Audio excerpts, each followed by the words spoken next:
ಎಲ್ರಿಗೂ ನಮಸ್ಕಾರ. ಮತ್ತೊಮ್ಮೆ ಎಜುಕ್ರಿಯೇಟಿವಿಟಿ ಯೂಟ್ಯೂಬ್ ಚಾನಲ್ಗೆ ಸ್ವಾಗತ ಸುಸ್ವಾಗತ. ಕೆಲವೊಂದ್ಸಲ ಹೇಳ್ತಾರಲ್ಲ, ನಾ ಮಾಡೋದು ನನಗೆ ಧಕ್ಕೆ ದಕ್ಕದ, ನಾನು ಯಾಕೆ ಚಿಂತೆ ಮಾಡಬೇಕು ಫಲದ ಬಗ್ಗೆ, ಅಂದರೆ ರಿಸಲ್ಟ್ ಬಗ್ಗೆ. ಹೌದು ತಾನೆ? ಬಹಳ ಮಂದಿ ವಿದ್ಯಾರ್ಥಿಗಳು ಕೇಳ್ತಾ ಇದ್ದೀರಿ, GPSTR, ಕ್ರೈಸ್ ಮತ್ತು ಇನ್ನು PSTR, ಅದಕ್ಕಿಂತ ಮೊದಲಿಗೆ TET ಪರೀಕ್ಷೆ ಆಗುತ್ತೋ ಅಥವಾ ಇಲ್ಲೋ ಅದ್ರ ಬಗ್ಗೆ ಸ್ಪಷ್ಟತೆಯನ್ನು ಕೊಡಿ ಅಂತ. ನಿಮಗೆ ನಾನೊಂದು ಪ್ರಶ್ನೆ ಕೇಳ್ತೀನಿ, ಇವತ್ತು ನಾನು ಸ್ಪಷ್ಟತೆ ಕೂಡ ನಿಮ್ಗೆ ಕೊಡ್ತೀನಿ. ನಿಮಗೆ ಉತ್ತರ ಕೊಡ್ಲಿಕ್ಕೆ ಅರ್ಹತೆ ಇದೆಯಾ? ಅರ್ಹತೆ ಇಲ್ಲ ತಾನೆ?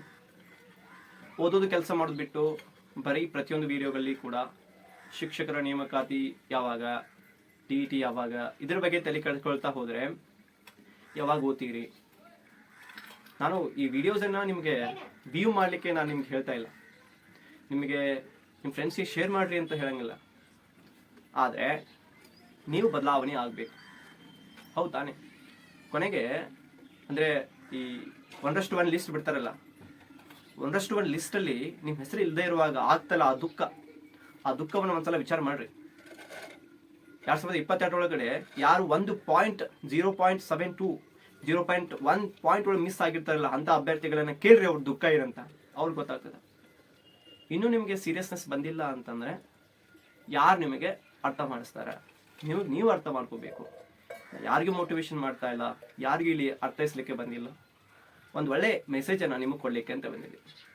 ಒಳ್ಳೆಯ ವಿಷಯಗಳನ್ನು ನೀವು ತಿಳ್ಕೊಳ್ಳಿಕ್ಕೆ ಮುಂದೆ ಬರ್ರಿ, ಓದ್ರಿ, ಪ್ರಶ್ನೆಗಳನ್ನು ಕೇಳ್ರಿ, ವಿಷಯದ ಮೇಲೆ ಪ್ರಶ್ನೆಗಳನ್ನು ಕೇಳ್ರಿ. ಅದು ಬಿಟ್ಟು ಇಂಥ ಪ್ರಶ್ನೆಗಳನ್ನು ಕೇಳಬೇಡ್ರಿ. TET ಪರೀಕ್ಷೆ ಆಗುತ್ತೆ GPSTRಕ್ಕಿಂತ ಮೊದಲಿಗೆ, PSTRಕ್ಕಿಂತ ಮೊದಲಿಗೆ ಅಂತ ಹೇಳಿದ್ದೇನೆ. TET ಅದು ಪ್ರತಿ ವರ್ಷ ಆಗಲೇಬೇಕು. ಪ್ರತಿ ವರ್ಷ 2 ಬಾರಿ ಆಗಬೇಕಿತ್ತು, 1 ಬಾರಿ ಆದರೂ ಆಗ್ತದೆ.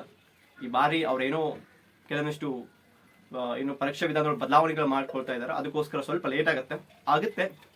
ಓದುವಂಥ ಕೆಲಸ ನಿಮ್ದಿರಲಿ, ಪ್ರತಿಫಲ ಕೊಡುವಂಥ ಕೆಲಸ ದೇವರು ಮಾಡ್ತಾನೆ, ಅಷ್ಟು ನೀವು ನಂಬಿಕೆ ಇಡ್ರಿ.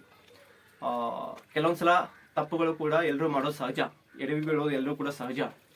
ತಪ್ಪುಗಳನ್ನೇ ಮಾಡದೆ ಜಗತ್ತಿನೊಳಗೆ ಗೆದ್ದವರು ಯಾರೂ ಇಲ್ಲ. ಅಂತಹ ಸಾಲಿನೊಳಗೆ ನಾವೇನು ಹೊರತನಲ್ಲ. ದಯವಿಟ್ಟು ಇವತ್ತಿನ ನೀವು ಮಾಡುವಂತಹ ಕೆಲಸ ಏನಿದೆ, ಅದು ಕಾಲ ಹರಣ ಅಂತ ಏನು ಹೇಳ್ತೀವಿ, ದ ಟೈಮ್ ಪಾಸ್ ಅಂತ ಏನು ಹೇಳ್ತೀವಿ, ಅದನ್ನು ಮಾಡಲಿಕ್ಕೆ ಬಿಡಬೇಡ್ರಿ. ಡೈಲಿ ನೀವು ಗೆಸ್ಟ್ ಟೀಚರ್ ಆಗಿ ವರ್ಕ್ ಮಾಡಿರಿ, ಮನೆಯಲ್ಲಿ ಕಂಪ್ಲೀಟಾಗಿ ಓದ್ರಿ, ಲೈಬ್ರರಿ ಒಳಗೆ ಓದ್ರಿ, ಬಟ್ ಪ್ರತಿದಿನ ಓದುವಂಥ ಕೆಲಸ ಮಾಡಿರಿ. ಆ ಒಂದು ಟೈಮ್ ಟೇಬಲ್ ಅಂತ ಫಿಕ್ಸ್ ಮಾಡ್ಕೊರಿ. ಬೆಳಿಗ್ಗೆ ಅಂದರೆ ಬೆಳಿಗ್ಗೆ, ಸಂಜೆ ಅಂದರೆ ಸಂಜೆ, ಬೆಳಿಗ್ಗೆ 2 ತಾಸು ಅಂದರೆ 2 ತಾಸು, ಸಂಜೆ 2 ತಾಸು ಅಂದರೆ 2 ತಾಸು ಅಂಥ ಕೆಲಸ ಆಗಲಿ. ದಯವಿಟ್ಟು ಸೋಷಿಯಲ್ ಮೀಡಿಯಾದಿಂದ ದೂರ ಇಡಿ. ದಯವಿಟ್ಟು ಎಲ್ಲ ನೋಟಿಫಿಕೇಶನ್ ಆಫ್ ಮಾಡ್ಕೊಳ್ರಿ. ಬೇಕಾದಾಗ ಮಾತ್ರ ನಿಮಗೆ ನಾನು ರೆಸ್ಟ್ ಮಾಡಬೇಕು ಅನ್ನುವಂತಹ ಒಂದು ಸಂದರ್ಭ ಬರ್ತದಲ್ಲ, ಅಂಥ ಸಮಯದೊಳಗೆ ನೀವು ನೋಡ್ರಿ, ಯೂಟ್ಯೂಬನ್ನು ನೋಡ್ರಿ, ಕ್ಲಾಸ್ಗಳನ್ನು ಕೇಳ್ರಿ. ಅದು ಬಿಟ್ಟು ಸಂಪೂರ್ಣವಾಗಿ ಯೂಟ್ಯೂಬ್ ಕ್ಲಾಸ್ಗಳ ಮುಖಾಂತರ ನೀವು ಅವಲಂಬನೆ ಆಗಿರೋದು ತಪ್ಪು ಅಂತ ನಾನು ಹೇಳ್ತೀನಿ.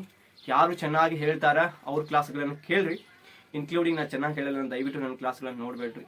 ನಿಮಗೆ ಇಷ್ಟವಾದವರನ್ನು ಮಾತ್ರ ನೋಡಿ, ಮತ್ತೆ ಅದ್ರ ಜೊತೆಗೆ ನಿಮಗೆ ಒಂದು ಒಳ್ಳೆಯ ಭವಿಷ್ಯ ನಿರ್ಮಾಣ ಆಗಲಿಕ್ಕೆ ನೀವು ಕಷ್ಟಪಡ್ರಿ. ಯಾಕಂತಂದ್ರೆ ಬಹಳ ಮಂದಿ ನಿಮಗೆ ಡಿಮೋಟಿವೇಟ್ ಮಾಡ್ತಿರ್ತಾರೆ, ಬಟ್ ಅದೆಲ್ಲ ನೀವು ಆಗದೆ ಚೆನ್ನಾಗಿ ಓದುವಂಥ ಕೆಲಸ ಮಾಡಿ.